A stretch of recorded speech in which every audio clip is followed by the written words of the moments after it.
Përshëndetje gjithë juve, gjithë mysafirëve, atyre që na ndjekin, urime fitore madhe gjithë shqiptarëve. Faton, emocionet të mëdha, një fitore historike, por realisht përveç kësaj fitore që pam të gjithë nga televizioni, si ishte atmosfera në fakt aty pas kësaj humbje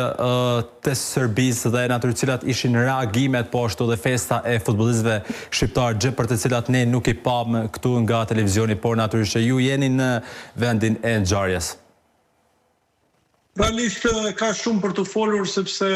do shta dikuj edhe është dukur shumë tension, shumë masa të repta, por për mua që jam mësuar në Maqedoni ato ndeshje Shkëndija Vardari dhe gjëra të tjera, sigurisht që mu duk më e butë situata se sa që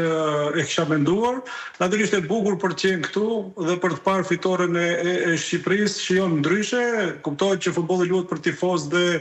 festa me tifozët kuqezit gjithmonë është diçka unike, por edhe ti je këtu, kur të gjithi ke kundër vetes, ne shqiptarët shquhemi për atin natin që na lind, dhe vërtet ka qenë diçka,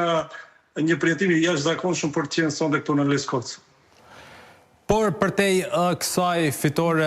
historike, si ka qenë sot dita në Leskovec për të gjithë gazetarët shqiptarë, se kemi parë reagimet të ndryshme, kontrollat të repta.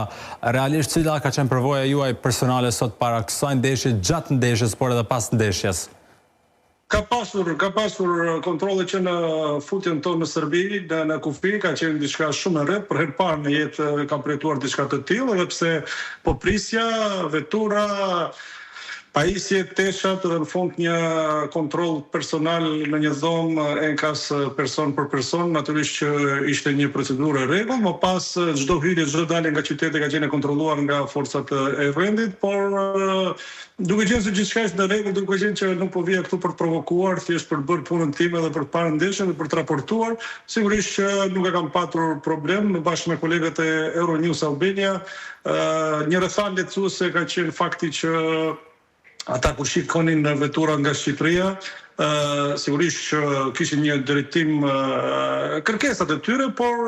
duke ju drejtuar në gjuhën e tyre, natyrisht që ka qenë një rrethana lehtësuese, mund të them, që na ka ndihmuar për të menaxhuar gjithçka si duhet. Kanë qenë shumë bashkëpunues, natyrisht gjithmonë duke mbajtur ata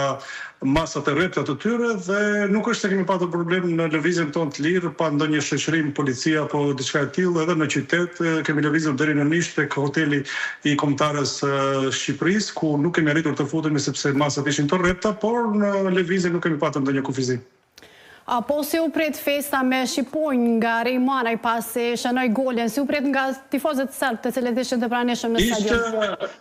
Shiko, tifozët, unë mendoj kam përshtypjen që tifozët ishin gjithë të zgjedhur, pavarësisht që ka patur thirrje Kosova është Serbi dhe në momentet caktuara edhe sharje për shqiptarët, por natyrisht këtu nuk është se mund të presësh të na lavdrojnë apo të na mbështesin. Ndërkohë, ai shpërthimi i golit, një goditje dyfisht, u bën gol dhe shkon feston me shqipon aty përpara hundëve të ty, të themi para syve, natyrisht nuk u prit mirë, pati Shkëndija në bankinën e kombëtarës serbe, por natyrisht në fund me këtë fund që patëm, edhe ajo është një epizod që zbukuron këtë fitore. Mirë, Faton, ne të falemderim shumë për kohën që u inkuadrua të drejt për drejt në emisionin Dueli Sportiv në Kosovë, edhe një urime fitore aty dhe gjithë shqiptarëve që ishit atje një delegacion rreth 50 veta nëse nuk gaboj.